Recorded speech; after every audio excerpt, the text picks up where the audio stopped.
Pemerintah disuruh ikut campur tangan segala macam. Akuisisi ini tidak akan terjadi kalau perusahaan yang diakuisisi nggak mau. Kenapa ini menjadi inti soal? Bahwa GoTo market share-nya lebih besar dari Grab Indonesia ya. Tapi kalau dilihat dari sisi corporate holdingnya, Grab punya valuasi yang lebih besar dari GoTo. Kalau GoTo-nya tidak mau melakukan merger dengan Grab, yang akan kejadian dan artinya pemegang saham di GoTo yang memang menginginkan terjadi akuisisi merger ini. Jadi yang disebut dengan afiliasi itu karena apa? Karena keluarga, karena usaha, karena profesi. Sekarang karena keluarga. Pengendali Telkom itulah Menteri BUMN. Pengendali boardroomnya GoTo, komisaris utamanya kakaknya Menteri BUMN. Ini fakta. Dari sisi profesi, komisaris independen sekaligus ketua komite audit Telkom, dia juga adalah lawyernya merger GoTo. Karena ini masuk ke ranah berpotensi konflik kepentingan, tanpa ada yang ngelapor pun OJK harus melakukan pemeriksaan dan penyidikan.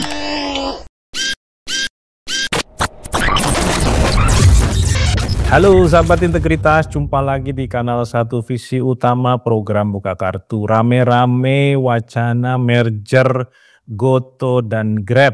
Nah ini sekarang ini responnya menggunakan perspektif nasionalis ya. Grab ini perusahaan dari Malaysia, nanti kalau GoTo-nya dibeli akan dimiliki oleh asing. Ini menyangkut soal kedaulatan data, menyangkut soal masa depan ekonomi digital di Indonesia dan Asia Tenggara dan lain-lain.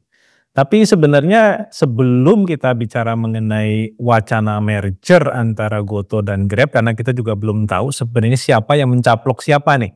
Apakah GoTo yang mencaplok Grab atau Grab yang mencaplok GoTo? Kita akan membahas lagi hal yang selama ini sempat didiskusikan oleh publik ya dan oleh banyak ahli. Tapi kemudian mati, berhenti gitu ya, senyap. Salah satunya adalah ketika Telkomsel menyuntikkan dana kepada GoTo saat mereka merilis saham terbukanya ya untuk pertama kali atau bahasanya itu IPO beberapa tahun lalu. Karena setelah itu kemudian Telkomsel mengalami kerugian padahal suntikan dananya sangat besar mencapai 6,4 triliun rupiah. Di kuartal 1 laporan keuangan mereka pada tahun 2022 itu mencatatkan kerugian langsung mencapai 830-an miliar sekian gitu ya. Dan kemudian melanjutkan lagi kerugian tren kerugian itu beberapa kuartal. Pertanyaannya kemudian apakah di dalam proses menyuntikkan modal kepada GoTo itu ada hal-hal yang harus dikritisi, ada hal-hal yang aneh.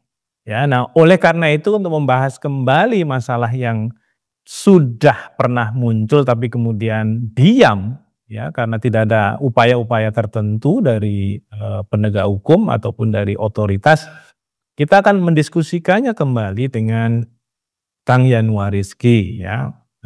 Kang Yanuar Rizky ini adalah ekonom yang juga sekarang ini banyak dicari gitu ya oleh media, oleh teman-teman juga yang mendiskusikan satu isu-isu ekonomi di channel sosial media atau YouTube, sekaligus juga ahli kejahatan pasar saham ya atau pasar modal.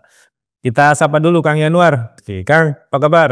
Baik, alhamdulillah Nan. Assalamualaikum warahmatullahi wabarakatuh. Waalaikumsalam. Kang, ini kita bahas soal rencana merger Grab GoTo ya.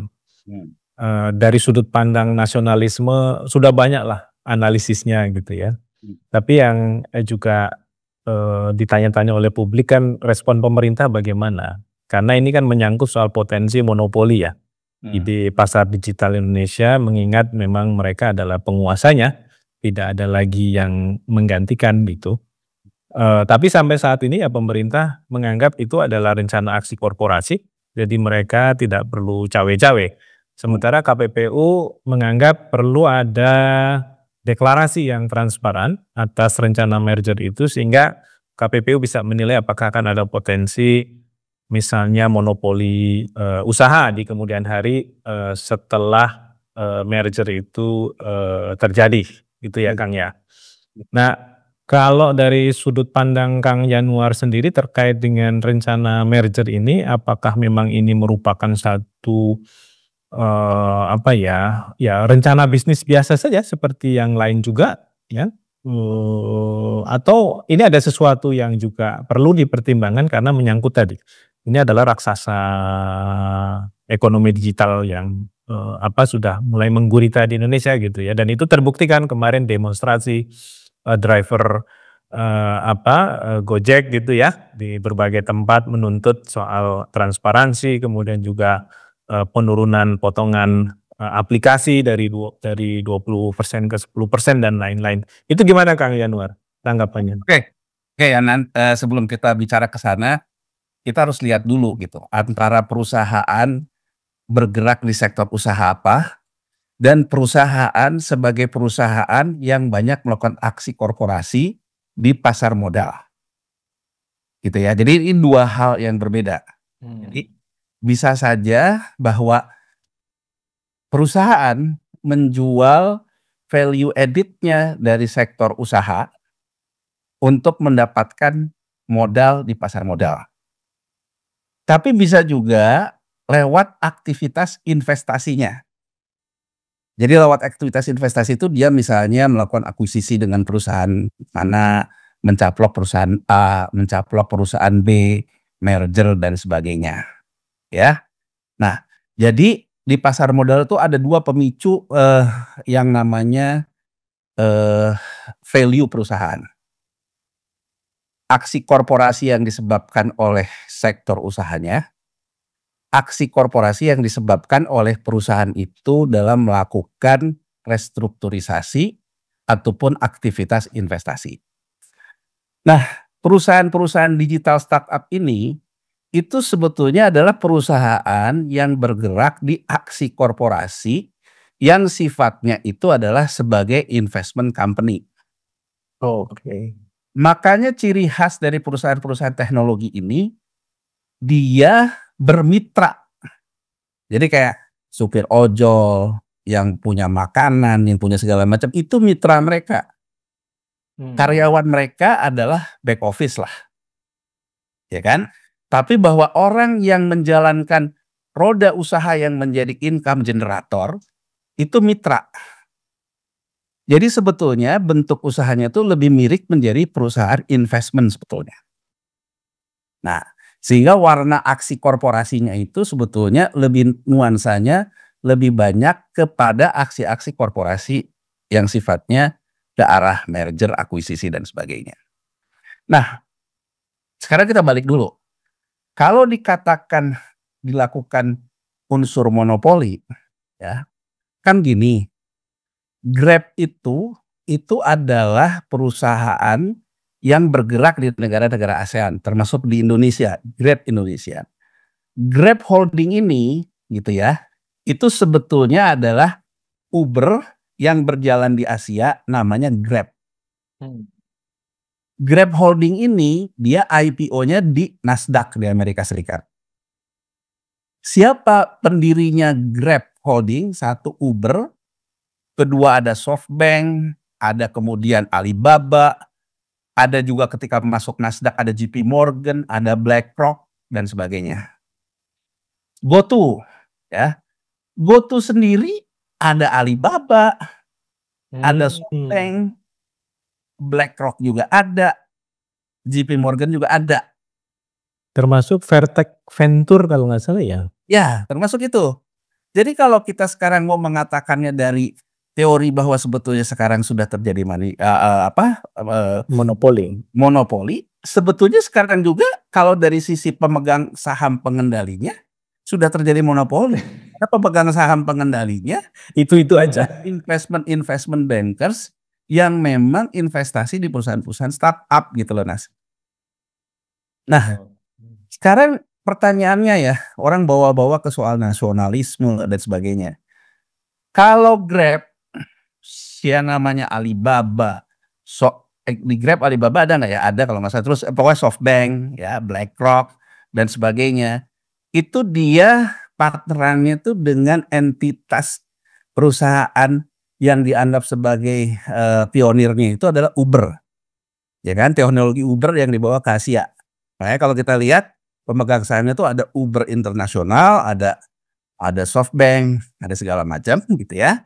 Nah, kalau GoTo awalnya kan dari Gojek, pemegang sahamnya orang Indonesia. Tapi kan kemudian angel investor yang masuknya kan sama itu juga. Jadi kalau menurut saya, kalau dari sudut pandang kita melihatnya korporasi itu adalah yang mengendalikan usaha, ya sebenarnya sekarang juga sudah terjadi monopoli kan.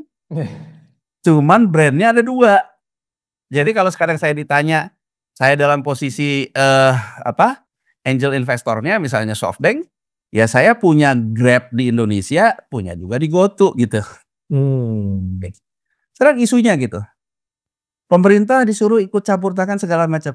Gini akuisisi ini tidak akan terjadi kalau perusahaan yang diakuisisi nggak mau.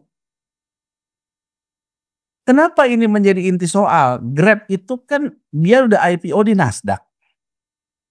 Nilai kapitalisasi valuasinya lebih gede dari GoTo. Karena kan pangsa pasar dia juga ada Grab di Malaysia, Grab di Vietnam, Grab di segala macam.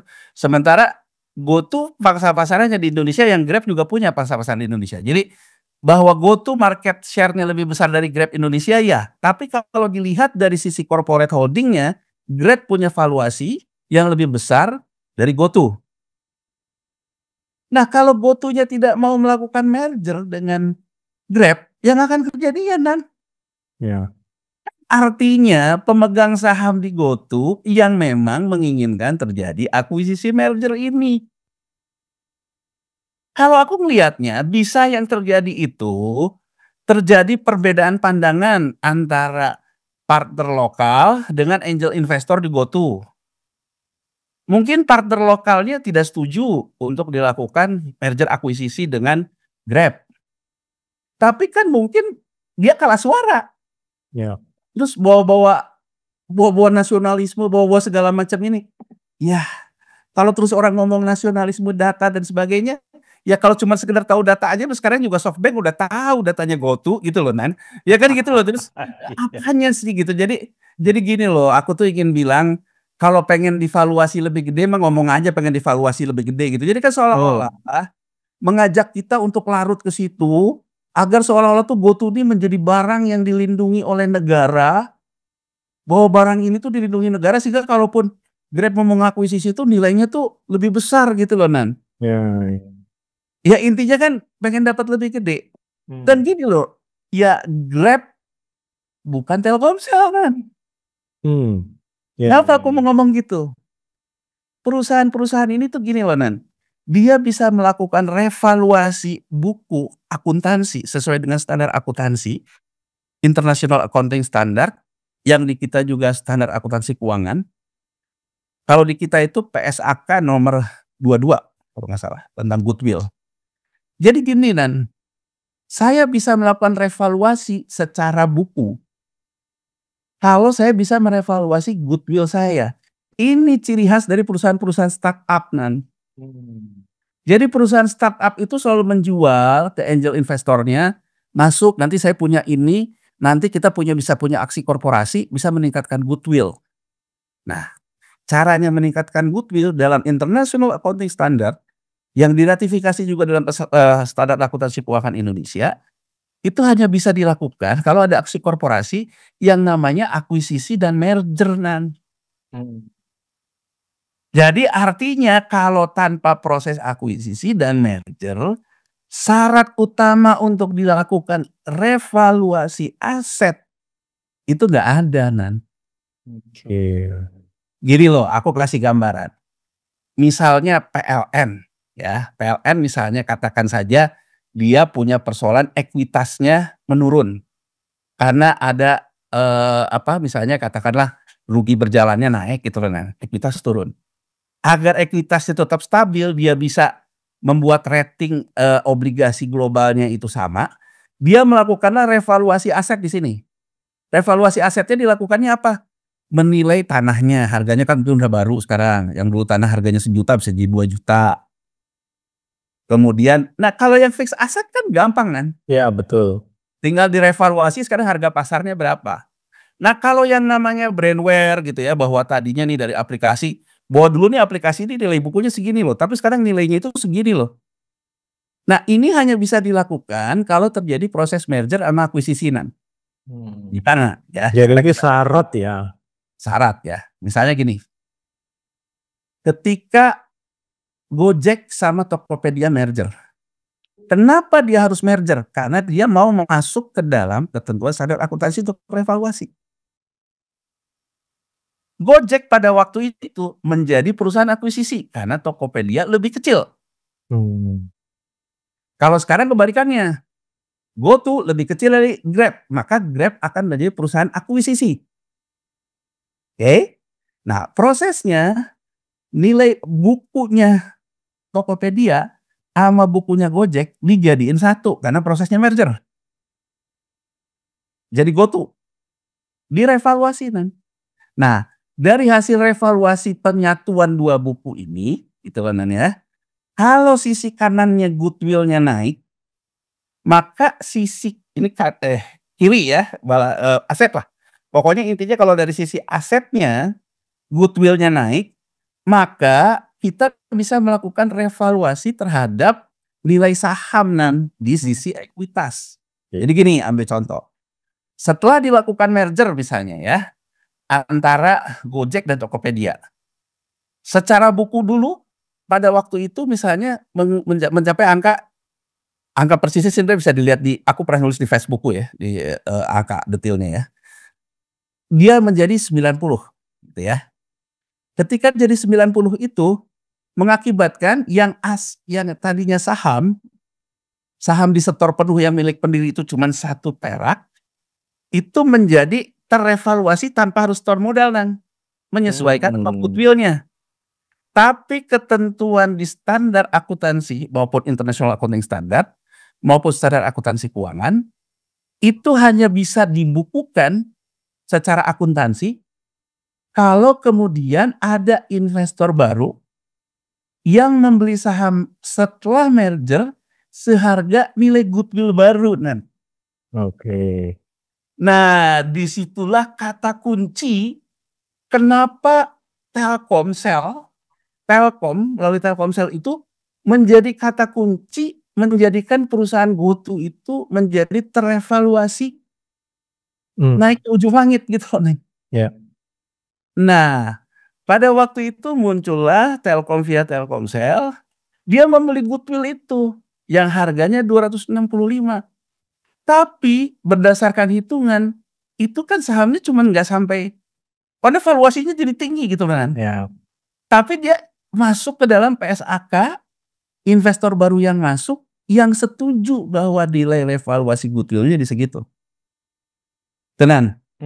Jadi akhirnya Adnan yang dulunya pendiri Gojek, Tokopedia, yang tadinya tuh punya saham tuh cuma seperak 1 lembarnya, mendadak menjadi 265 karena itu harga masuknya Telkomsel. Ya ya. Di Facebookku dan juga yang pernah aku sampaikan di rapat dengar pendapat di Panja DPR pada waktu itu, cuman sayangnya DPR waktu itu minta tertutup beda sama sekarang kan ya enggak, dulu minta tertutup gitu kan. Ya tertutup terbuka itu kan memang ada ada konteksnya. Saya mengatakan gitu. Setelah Telkomsel masuk, revaluasi harga sahamnya dari 1 naik ke 265. Ini pre-IPO belum IPO. Ya. Oke. Kemudian uang yang dibeli dari 265 itu sebagian besar itu adalah saham treasury. Jadi saham treasury itu gini loh nanti. GoTo pasca merger itu sebagai perusahaan itu juga memegang setara kas yang namanya saham dia sendiri. Gitu loh Nah, dalam proses selanjutnya saham treasury ini ngambil punya siapa? Ngambil punya pendirinya. Makanya aku bilang gitu, kalau sekarang kita nggak pernah mendorong ini, kita sering tanya gitu, itu siapa aja yang dulu kebagian? Kan luar biasa dari 1 perak menjadi dan harganya 275 setelah pakai saham treasury itu. Oke, jadi artinya masuknya uang Telkomsel itu di samping melakukan revaluasi baru harga saham GoTo, juga menjadi exit strategi beberapa pendirinya. Di situ poinku. Nah, setelah dia mendapatkan harga lewat proses pre-IPO itu jadi 275, divaluasi IPO bisa ke 380-an. Tapi kalau tanpa Telkomsel di pre-IPO, Rp1 goodwill-nya dinaikin karena merger, kalau nggak ada investor baru, langsung IPO, belum tentu hasilnya jadi 2, jadi 3, jadi 2. Paling naik 5 atau 10 lah ya, mentok Iya, kan gitu ya. Intinya jadi maksudku, dan saya selalu menyoroti gini loh, Nan, banyaknya konflik kepentingan di situ. Nah ini Kang, sorry, terkait dengan isu COI gitu ya. Kita kan tahu bahwa kalau dalam kasus startup lokal Indonesia, itu kan juga tadi dalam konteks Gojek ya, dan Tokopedia yang merger, dan kemudian di situ juga ada Telkomsel yang menyuntikkan investasi. Itu kan ada elemen negara ya, pelaku ekonomi dari negara ya. Dalam hal ini adalah BUMN yang namanya Telkom yang dieksekusi oleh Telkomsel sebagai anak perusahaan. Nah, dalam konteks yang berbeda, misalnya di kasus Amerika misalnya ya, kan elemen negara itu posisinya pengawas, bukan pemain. Nah, dalam kasus kita ini kan memang batasnya nggak jelas kan. Pemainnya siapa, pengawasnya siapa. Sehingga kemudian ketika ada gonjang-ganjing misalnya setelah menyuntikkan saham baru, Telkomsel nggak lama mengalami kerugian serius gitu.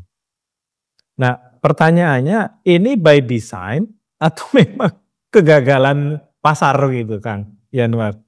Ya, Menyangkut soal itu. Ini ya, Nan ya. Nan, ya, kita soroti dulu tentang COI-nya. Negara dalam hal ini sebagai pemegang saham, ya, Nan ya. Pemegang saham itu kan ada orang yang mengendalikannya. Pengendalinya siapa? Menteri Negara BUMN kan.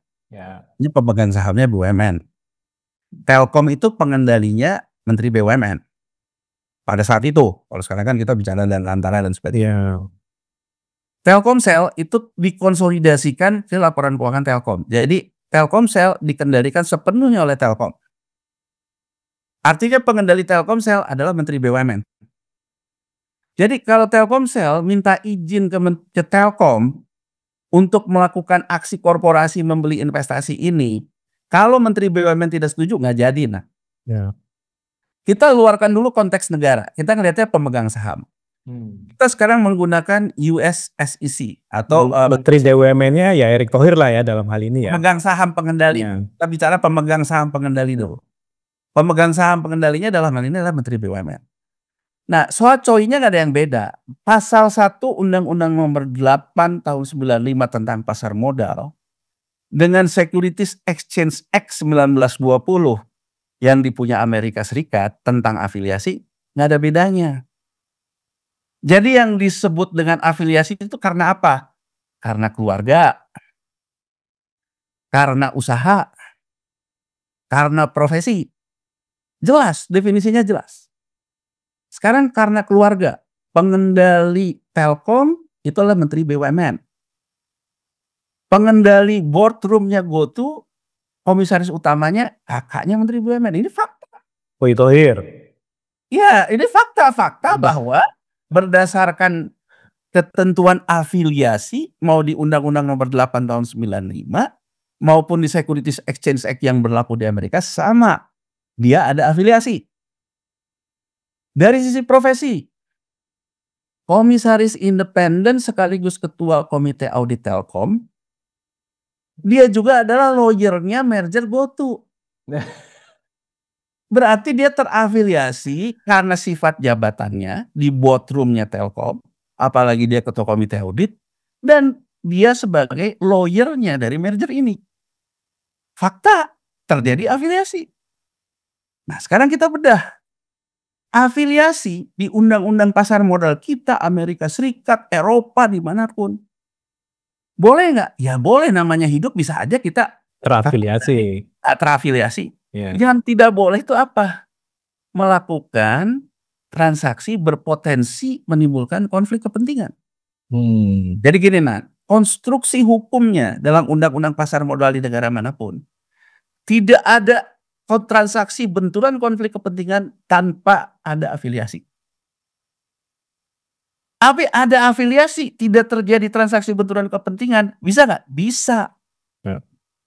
Makanya misalnya di Amerika Serikat tuh diatur, oh saya terkait keputusan ini punya konflik kepentingan karena saya punya hubungan afiliasi. Misalnya saja, terkait seluruh rapat ini saya mendeklarasikan diri mundur dari boardroom, mundur dari keputusan Menteri BUMN, tidak terlibat sama sekali. Yang saya nyatakan di depan kan. Ya, declare ya, di-declare. Jadi declare bahwa ini akan ada aksi korporasi yang saya punya potensi benturan kepentingan karena saya punya konflik afiliasi, sehingga saya declare saya tidak akan ikut mengambil keputusan. Tapi kan kalau kita lihat sejarah di GoTo tidak ada deklarasi itu dari Menteri BUMN, tidak ada deklarasi itu dari Komisaris Utama GoTo, tidak ada deklarasi itu dari Komisaris Telkom yang sekarang juga ada di Danantara gitu. Jadi aslinya mereka tidak mendeklarasikan misalnya karena ini klien saya mendeklarasikan untuk tidak aktif di Dewan Komisaris Telkom misalnya. Tidak ada deklarasi itu. Dan itu kalau kita tanyakan, apakah itu mesti dilaporkan, ada orang ngelaporin, atau itu by default harus menjadi concern OJK? Ya kalau itu mah by default, karena itu di Undang-Undang Pasar Modalnya masuk ke ranah berpotensi terjadinya tindak pidana. Oke, jadi OJK itu saya selalu menyoroti, kenapa OJK diem aja? Karena afiliasinya gini loh, kita mau itu kentara sekali soalnya ya Kang ya. Gini loh Dan, kita mau berdebat kemanapun, hubungan afiliasinya terjadi, ya kecuali mau menolak bahwa saya bukan adiknya, bukan kakaknya, terserah itu sih. Tapi bahwa faktanya hubungan afiliasi terjadi kan Dan? Ya. Sekarang apakah Anda melakukan deklarasi bahwa dalam keputusan ini tidak terlibat? Kan enggak. Kalau nggak terlibat berarti kan punya potensi transaksi benturan konflik kepentingan. Betul. Jadi aku ingin menggarisbawahi yang haram itu transaksi potensi konflik kepentingan. Jadi di Amerika Serikat meskipun bukan negara pemegang sahamnya, private, tapi kalau private to private ada transaksi benturan konflik kepentingan nggak boleh. Oke. Jadi concern itu bukan persoalan negara sebagai regulator dan sebagainya. Nah, aku lanjutin itu contoh gambaran. Nah, sekarang gini, kenapa kemudian membukukan rugi? Ya, jadi ketika IPO 380, laporan keuangan Telkom itu, Telkomsel, itu laba karena dia belinya 265. Pas IPO harganya 380. Begitu IPO turun dulu pertama ke 200 sekian. 200 sekian, 265 dikurangin sekian, diimper, dimasukkan ke dalam rugi. Kuartal berikutnya lagi harganya berapa? Turun lagi, diimper lagi. Kuartal berapa? Turun lagi, diimper lagi. Sampai ke sekarang harganya pernah 50, sekarang 70. Sekarang harganya 70 berarti laporan keuangan Telkom itu sudah mengimper rugi sebesar 4,7 triliun.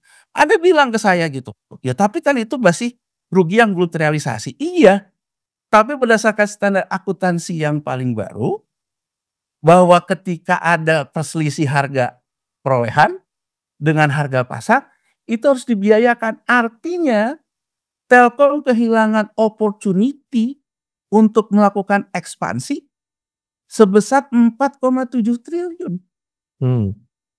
Kalau kemudian bisa dibuktikan berikutnya Telkom harga GoTo ini naik katakanlah ke 300 lagi, ya betul akan terrecovery sendiri.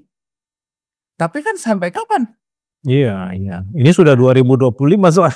Nah, terus kita lihat lagi Coba, ini untuk menunjukkan bahwa ini sebetulnya perusahaan investasi, perusahaan akuisisi. Dia corporate action lagi dengan TikTok. Iya betul. Nah, TikTok itu kan dihantam karena dia melakukan proses transaksi perdagangan, tapi dia tidak menjadi tidak dalam sistem e-commerce Indonesia lah. Ya solusi TikTok kan akhirnya yang ngambil aja Tokopedia. Ya nggak? Oh, yang sempat dilarang dulu itu TikTok Shop segala macam itu tuh gara-gara itu sebenarnya. Ya itu. Jadi Jadi TikTok itu kena ke aturan sistem pembayaran. Ya. Sama juga sekarang masalah di Amerika. Jadi itu sebenarnya bukan isu soal ini mengacaukan para pelaku UMKM gitu kan. Kalau dulu kan Menteri Koperasinya kan menyebut itu alasannya kenapa sempat Dan dilarang.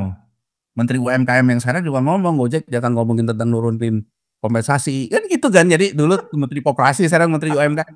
Jadi luar biasa GoTo ini selalu mengglorifikasi kegureman, glorifikasi nasionalisme yang sebetulnya at the end menurut saya nggak ada yang diuntungkan dalam artian negara dan yang gurem itu sendiri gitu. Tetap aja gurem gitu. Yang kaya tetap pemegang sahamnya gitu loh, Nan. Aku tuh ingin ngomong kayak gitu. Aku ingin ngomong fair-fairan aja. Kalau pengen Bahasanya Rocky Gerung ini kan mark of stupidity.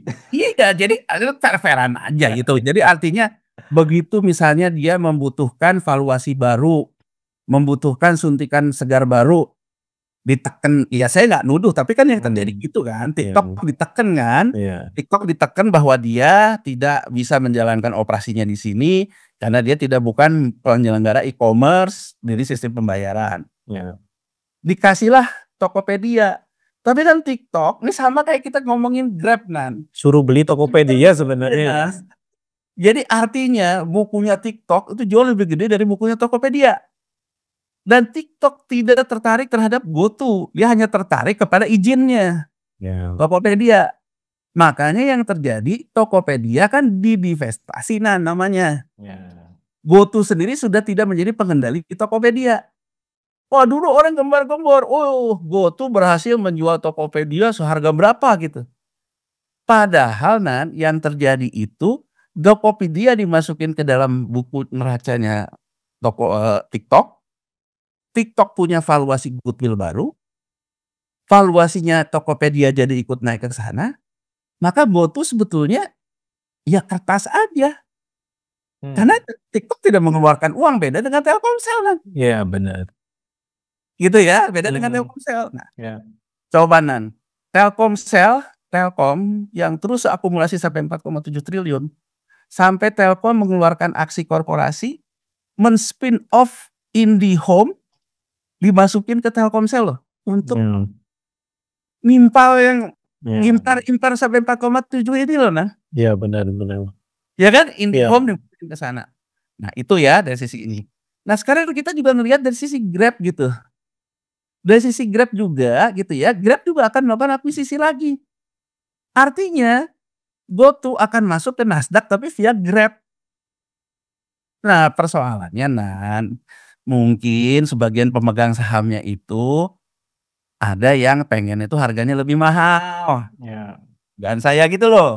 Dibawalah sentimen-sentimen ini agar gini loh, tanda petik itu biar kayak TikTok ditekan oleh pemerintah gitu loh nanti.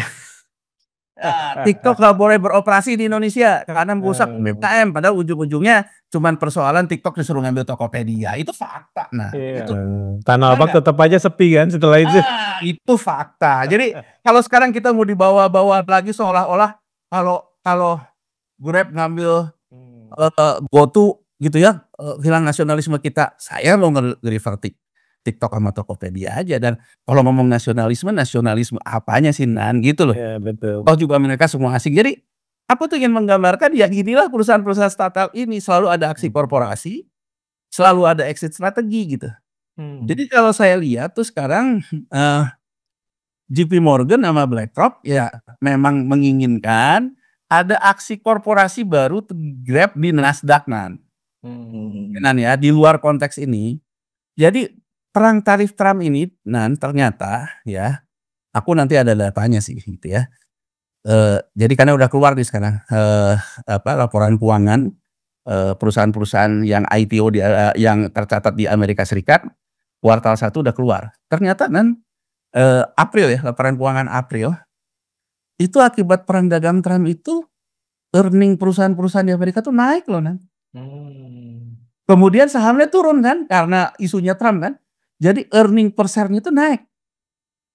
Nah, yang paling tinggi naik itu adalah healthcare, kemudian Nvidia yang semikonduktor dan perusahaan teknologi. Jadi dari kacamatanya BlackRock, JP Morgan, SoftBank, Alibaba, Grab Holding yang IPO di Nasdaq membutuhkan aksi korporasi. Aksi korporasinya apa? Mengakuisisi GoTo. Kalau aksi korporasi mengakuisisi GoTo itu, maka dia akan punya valuasi baru. Grab-nya. Maka Grab akan naik. Nah, mungkin pemegang saham di GoTo ini ada yang bukan JP Morgan, bukan BlackRock, bukan SoftBank. Kalau buat JP Morgan, SoftBank di GoTo dia punya, di Grab dia punya, yang penting dia bisa naikin aja valuasi dia kan. Nah ini Kang, terkait dengan isu konflik kepentingan tadi juga ya, kan yang tadi disebut Kang Yanuar sebagai investor internasionalnya, kan juga yang jadi penasihatnya Danantara ada juga di itu. Nah itu ini level konflik kepentingannya jadi makin tinggi dong. Makin tinggi, dan saya tuh takutnya gini loh Nan, ini cuma saya nggak mau menduga-duga lah ya, tapi kan kita punya sejarahnya ya, Telkom pernah dilakukan gitu. Saya dalam beberapa kali ngomongin Danantara termasuk di kanalnya Adnan ya, saya selalu mengingatkan ya bahwa aksi yang pernah dilakukan Telkom, kalau besok Danantara melakukan kayak gitu, betapa nahasnya bangsa ini gitu kan. Aku ingin ngambil contoh Nan, kita nyuntik 6,4 ke GoTo. Sekarang Telkom sudah mencatatkan rugi 4,7. Bahkan Telkom sampai men-spin off IndiHome masukin ke Telkomsel untuk menopang impairment itu. Agar struktur labanya kembali pulih gitu ya Nan ya. Coba bayangin Nan, 4,7 triliun kalau kita pakai untuk menginsentif langsung Tanah Abang. Udah jadi apa Nan? Dan modernisasi juga ya, sistem transaksi. Atau kita katakan saja, kalau 4,7 triliun itu kita bagi membentuk kepada shareholder activism yang dipegang oleh asosiasi ojol misalnya. Ya benar. Sehingga asosiasi ojol punya share yang juga senilai itu. Ya, dan mereka punya suara ya di dalam pengambilan keputusan. Sekarang Nan, bayangin loh, kita menciptakan lapangan kerja semu. Kan Informal, informality sebenarnya ini ya. Yang terjadi itu gini Nan, data supply ataupun daya beli turun. Jadi yang namanya beli makanan, beli apa tuh turun kan. Orang ter-PHK, data BPJS Ketenagakerjaan aja tahun lalu 250.000 Nan. Ya. JKP tahun ini lebih ini lagi, aku baca tadi katanya BPJS Ketenagakerjaan menduga tahun ini 280.000. 250.000 sudah terjadi, forecast 280.000 udah 1,5 juta Nan. Orang-orang ini lari kemana Nan? Kata BPS tapi pembangunan turun. Kenapa? Orang misalnya di PHK di Sritex, kemudian langsung daftar di aplikator, entah di GoTo kayak entah di Grab, sama BPS mau kerja kembali Nan. Itu cara mencatat BPS, gitu loh. Itu kenapa jomplang dengan Bank Dunia ya datanya ya. Jadi BPS yang tadinya pekerja formal di pabrik Sritex dijadikan pekerja yang berusaha sendiri namanya, klasifikasinya di BPS. Yang mitra itu ya. Mitra. Sekarang kan bayangin Nan, dulu orang ngojol jumlahnya 10. Kuenya besar karena masih ada daya beli.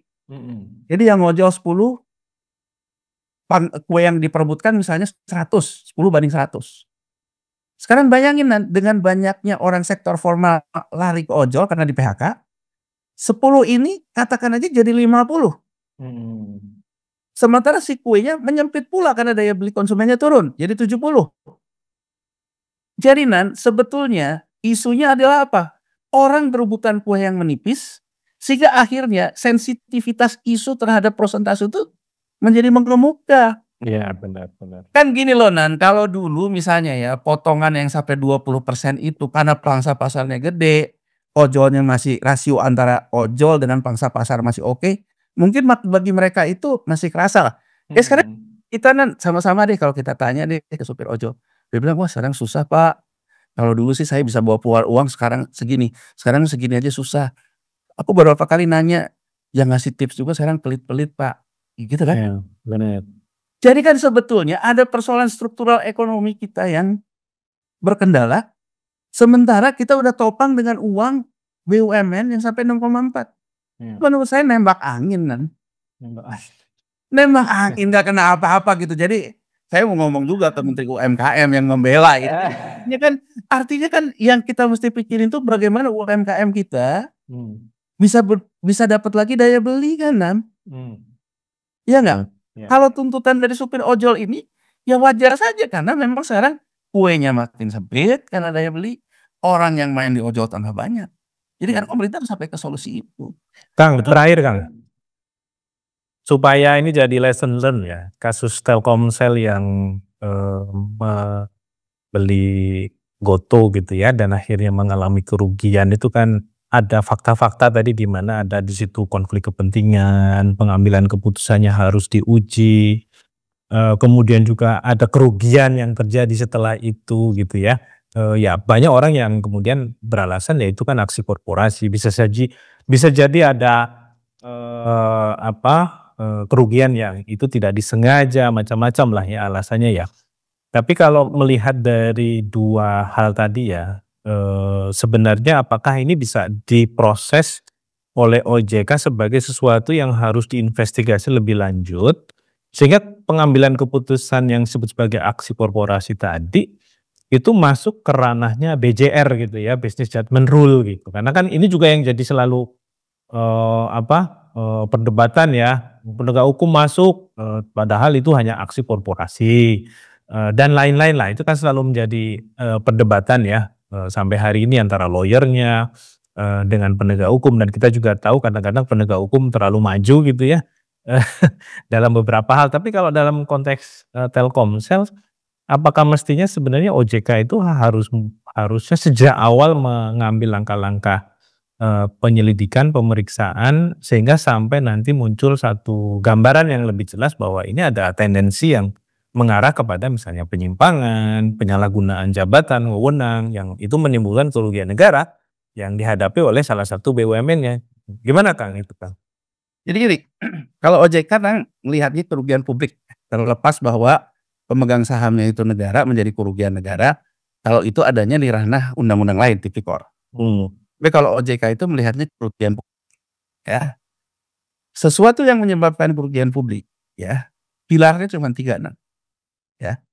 Pilarnya itu afiliasi, ya, transaksi, benturan konflik kepentingan, ada yang dirugikan atau yang diuntungkan. Jadi Business Judgment Rule itu apa? Business Judgment Rule itu kalau 3 unsur ini tidak dipenuhi. Jadi gini, afiliasi terpenuhi, ya. Terjadikah transaksi benturan konflik kepentingan? Ya. Tapi kemudian tidak ada yang diuntungkan, tidak ada yang dirugikan. Ini juga sebetulnya tidak apa-apa. Ya. Tapi kalau afiliasi ada, kemudian terjadi transaksi benturan konflik kepentingan, ada yang dirugikan, ini pidana. Tapi gini, begitu ada afiliasi, karena ini masuk ke ranah berpotensi konflik kepentingan, tanpa ada yang ngelapor pun OJK harus melakukan pemeriksaan dan penyidikan. Kemudian afiliasi, ada nggak transaksi konflik benturan kepentingannya? Ada. Di mana? Di proses valuasi. Kalau Telkomsel nggak masuk, maka valuasi menjadi 265 tidak ada kejadian. Berarti poin konflik of interest-nya apa? Di 265. 265 ini akan menjadi business judgment rule kalau bisa dibuktikan bahwa tidak ada faktor afiliasi yang mengakibatkan diputuskan keputusan itu. Jadi sorry to say apa harus mengatakan di negara kayak Amerika Serikat yang full private model pun, mereka membuktikan dulu bahwa tidak terjadi yang namanya transaksi benturan konflik kepentingannya. Jadi kalau ingin dikatakan business judgment rule, OJK harus membuktikan bahwa keputusan Telkom dan Telkomsel memutuskan harga 265 tidak terkait dengan pengaruh afiliasi. Nah, kalau di negara-negara maju ya, di litigasi yang selalu dirilis oleh US SEC, OJK di Amerika Serikat, ini selalu faktornya deklarasi si pihak terafiliasi sebelum aksi korporasi dilakukan, dia sudah deklarasi mundur terkait aksi korporasi ini. Ini kan nggak ada. Kalau kita bicara Enron Gate di Amerika Serikat dan sebagainya, karena tidak ada deklarasi, ya kenapa itu bukan BUMN kan? Ya kan itu bukan BUMN. Jadi aku ingin mengatakan kita kembali ke prinsip-prinsip dasar dulu. Nah, ketiga, siapa yang dirugikan? Jelas, harga saham IPO 380, mendadak 50, berarti publik dirugikan. Bahwa salah satu yang dirugikan itu ada Telkomsel, itu bagian dari pemegang saham kan. Yang diuntungkan siapa? Yang tadi kan, ada yang exit strategi. Jadi kalau menurut saya ini tuh transaksi ini harus diperiksa oleh OJK. Tapi OJK nggak ada komentar sedikit pun. DPR yang mengawasi OJK nggak ada komentar terhadap OJK. Sekarang DPR terbelah terkait dengan isu ini. Ada yang nasionalisme. Ya terbelah karena yang satu oposisi sekarang, dulu padahal nggak oposisi gitu kan. Kan gini, aku ingin menantang DPR ya. Kalau kita ingin menyelesaikan persoalan ini secara menyeluruh.